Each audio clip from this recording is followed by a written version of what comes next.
যখন দেখবেন বৃষ্টি হচ্ছে তখন দোয়া করবেন, দোয়া কবুল হবে ইনশাআল্লাহ। দোয়া করার আগে একবার বলবেন আলহামদুলিল্লাহ, কমপক্ষে একবার বলবেন আলহামদুলিল্লাহি রাব্বিল আলামিন, একবার কমপক্ষে। মানে প্রথমে আল্লাহর প্রশংসা করবেন, তারপর একবার দরুদ পড়বেন আল্লাহুম্মা সাল্লি আলা মুহাম্মাদ ওয়া সাল্লিম, তারপর হাত তুলে দোয়া শুরু করবেন। বৃষ্টি পড়ছে, দোয়া শুরু করে দেন, দোয়া কবুল হবে ইনশাআল্লাহ। আজান দিয়েছে, আজান এবং ইকামতের মাঝখানের সময়টা আছে, এই সময়টা কাজে লাগান, দোয়া কবুল হবে ইনশাআল্লাহ। নামাজে দাঁড়িয়েছেন, সেজদায় গিয়েছেন, সেজদায় দোয়া করেন, দোয়া কবুল হবে ইনশাআল্লাহ। প্রশ্ন করে অনেকে যে ভাই সেজদায় কি বাংলায় দোয়া করা যাবে? হ্যাঁ যাবে, যদি আপনার নামাজটা নফল নামাজ হয়। কোন নামাজ হয়? ফরজ নামাজে করবেন না, নফল নামাজে করতে পারেন ইনশাআল্লাহ। সেজদায় বান্দা আল্লাহর সবচেয়ে কাছাকাছি থাকে, এই সময়ে বেশি বেশি দোয়া করতে রাসূল সাল্লাল্লাহু আলাইহি ওয়াসাল্লাম তাগিদ দিয়েছেন। দোয়া করলে ডাইরেক্ট কবুল হবে ইনশাআল্লাহ। পিতা মাতার খেদমত করে দোয়া করেন, দোয়া কবুল হবে ইনশাআল্লাহ। এখন তো পিতা মাতার খেদমত মানুষ করতে চায় না।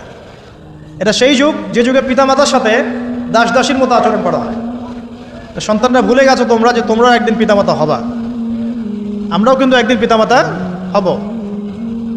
যারা বিয়ে শাদী করেছে, সন্তান সন্ততি হয়েছে, তারা জানে এই যে প্রসব বেদনার একটা সেকেন্ড, এক সেকেন্ড বা 1 মিনিট প্রসব যে বেদনা মায়ের হয়, এর ঋণ আমরা সারা জীবনে শোধ করতে পারবো না। পারবেন? এই কারণেই মায়ের পায়ে নিজ জান্নাতের কথা বলা আছে। মাদের সম্মান আল্লাহর কাছে অনেক বেশি, মেয়েদের সম্মান অনেক বেশি। এই নারীবাদী ফ্যামিলিস্টরা যা বুঝিয়েছে, ইসলাম এমন নয়। তো ইসলাম এমন নয়, ইসলামে মেয়ের মর্যাদা সবচেয়ে উপরে। সেই মেয়েদেরকে আমরা এখন কি করেছি? কাপড় চোপড় সব কমিয়ে কমিয়ে বেপর্দা করে রাস্তায় নামিয়ে দিয়েছে। যদি একটা মানুষ নিজের সম্মান না বোঝে, তাকে সম্মান কেউ দিতে পারে? নিজেকে চিনতে শিখুন, আমাদের সম্মান আল্লাহর কাছে অনেক বেশি। এটা বলছিলাম প্রিয় ভাইরা, মায়ের পায়ের নিচে আল্লাহ পাক সন্তান বেহেশতের কথা বলেছেন। মা বোনদেরকে 4টা কাজ করতে বলো, অনলি 4টা কাজ। 5 ওয়াক্ত নামাজ যদি ঠিকমতো পড়তে পারে, 1 নাম্বার। 2, রমজান মাসে রোজা রাখে। 3 নাম্বার, পর্দা ঠিকঠাক মতো করে। আর 4 নাম্বার, স্বামীর আনুগত্য করে। ইনশাআল্লাহ জান্নাতের যে কোনো দরজা দিয়ে ইচ্ছা প্রবেশ করতে পারবে ইনশাআল্লাহ। এখানে স্বামীর আনুগত্যের কথা বলেছি, স্বামীর দাসত্বের কথা বলি না। আনুগত্য দাসত্ব এক জিনিস না। আনুগত্য মানে কি?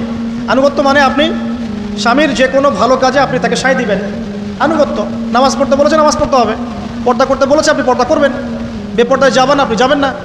এটা আনুগত্য। দাসত্ব কি? দাসত্ব হচ্ছে যে সে ভালো মন্দ যাই বলুক আপনি শুনছেন, এটা দাসত্ব। এটা করবেন না।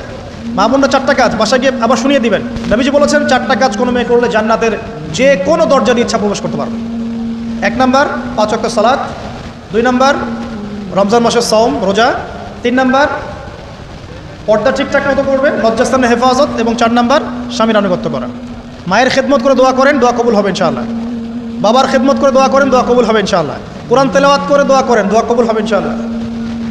মনে করেন শেষ রাতে উঠেছেন, মানে শেষ রাত বলতে বোঝাচ্ছি এই ধরেন যে 2টার পর থেকে, এখন 2টা 2:30টার পর থেকে নিয়ে ফজর পর্যন্ত শেষ রাতে উঠেছেন। এই সময় আপনি যা দোয়া করবেন ইনশাআল্লাহ কবুল হবে।